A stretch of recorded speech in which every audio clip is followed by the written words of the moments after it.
یک دهاتی نزد رسول اکرم صلی الله علیه و سلم آمد و گفت: ای محمد.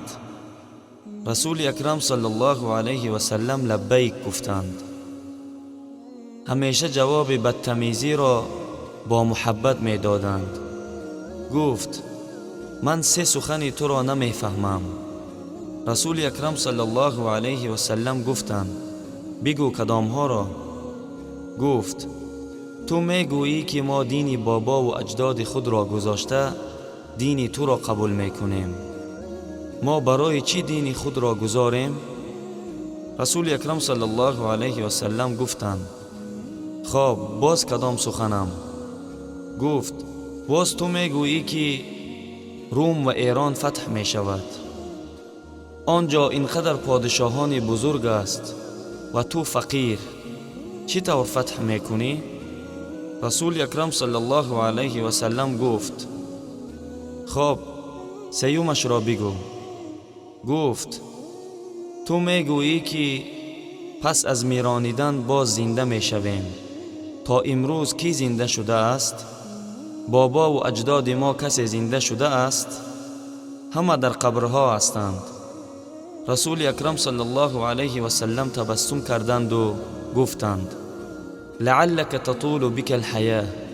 ان شاء الله عمر تو دراز است و تو می بینی همه عرب ها کلمه مرا می خوانند و ایران و روم هم فتح می شوند. اکنون باقی ماند سیوم سخنم، زنده شدن پس از میرانیدن. روز قیامت من از دست تو می گیرم و می گویم: سیوم سخنم عملی شد یا نه؟ آن مرد دهاتی گفت: من قبول ندارم و برفت.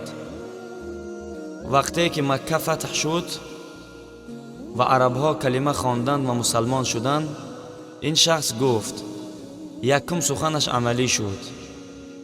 و در زمان خلافت حضرت عمر رضی الله عنه وقتی که روم و ایران فتح شدند، این شخص گفت: دویم سخن محمد هم عملی شد.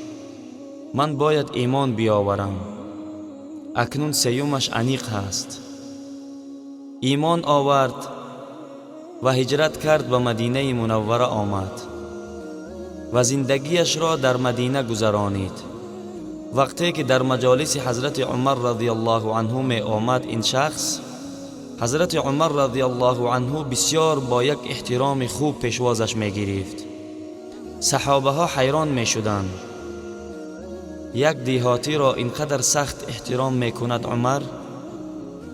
یک روز حضرت عمر رضی الله عنه گفتند: من به شما بگویم برای چی اینقدر احترام می کنم این شخص را؟ من در همان مجلس بودم این شخص آمده بود و رسول اکرم صلی الله علیه و سلم به این شخص گفت: روز قیامت من از دستت می گیرم و در یادت می آورم که بعد از مرگ زندگی هست یا نه. روز قیامت از دست کسی رسول اکرم صلی الله علیه و سلم گرفت تا به جنت نبرد باز نمی کند. برای همین این شخص بسیار خوشبخت است که رسول اکرم صلی الله علیه و سلم از دستش می گیرد، همراهش به جنت می برد. الله متعال همه ما و شما را نصیب کند که روز قیامت رسول اکرم صلی الله علیه و سلم ما را شفاعت کند.